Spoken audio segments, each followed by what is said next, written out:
আজি 3 দিন আগতে আমাৰ নেতা সন্মানীয় নলবাৰী জিলাৰ সভাপতি আমাৰ শ্ৰীযুত ৰাতুল পাটোৱাৰীদেৱৰ এটি সামাজিক মাধ্যমত প্ৰতিক্ৰিয়া প্ৰকাশ কৰাৰ পিছত এই আমাৰ অসম চৰকাৰৰ সন্মানীয় মন্ত্ৰী চন্দ্ৰমোহন পাটোৱাৰীদেৱে এটি সিদ্ধান্ত লৈ যে ক'লে যে 25 লাখ টকা গৌৰীকান্ত তালুকদাৰৰ এই পুথিভঁৰালৰ নামত আবণ্টন দিয়া হৈছে।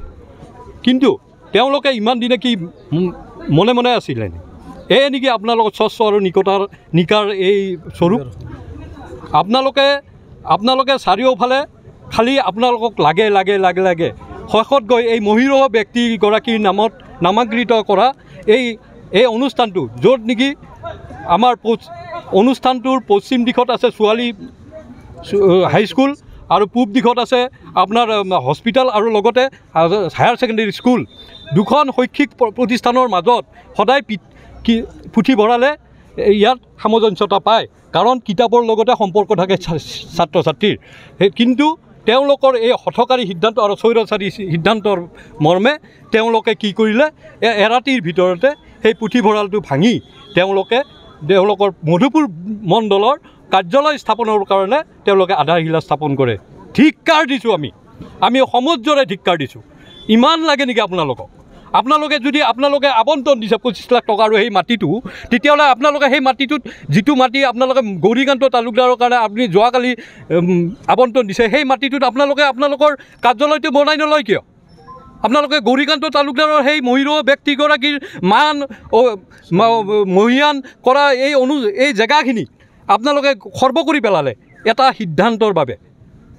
আৰু আমি জানিব পৰা মতে ইতিমধ্যে সেই পুথিভঁৰালটোৰ নামত তদানীন্তন আপোনাৰ সাংসদ কুমাৰ দীপক দাসৰ পৰা 3 লাখ টকাৰ অনুদান পাইছিলে এজন বিশেষ ব্যক্তি। তেওঁলোকৰ বিদ্যুৎ সমাজত যোৱাকালি যিগৰাকীক লৈ পেলাই তেওঁলোকে সভাখন পাতিছিলে তাতেই আছিলে, তেওঁৰ সোঁফালে বহি আছিলে।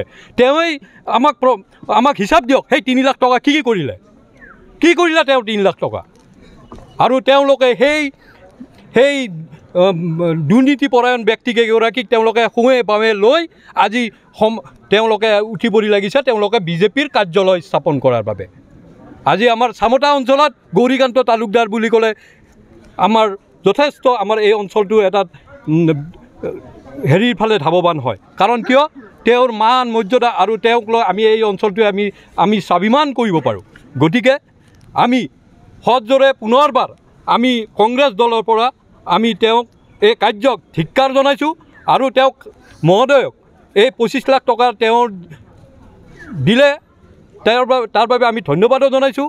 কাৰণ আমি আগতেও কৈছোঁ যে আমাৰ নেতাৰ ৰাতুল পাটোৱাৰীৰ দৃষ্টিগোচৰ কৰাৰ পিছতে তেওঁৰ দৃষ্টি ঘূৰিলে বা তেওঁৰ জনমানসত তেওঁৰ চিনাকি।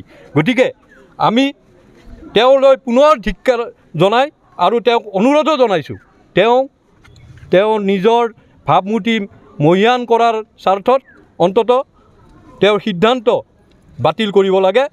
আগৰ যি গৌৰীকান্ত তালুকদাৰৰ নামত যিটো পুথিভঁৰাল আছে তাতে স্থাপন হওক আৰু যিটো আবণ্টন কৰিছে গৌৰীকান্ত তালুকদাৰৰ নামত পুথিভঁৰালৰ নামত যিখিনি মাটি তাতে তেওঁলোকৰ কাৰ্যালয় স্থাপন কৰক। তেতিয়া ৰাইজে তেওঁলোকক বা দিব।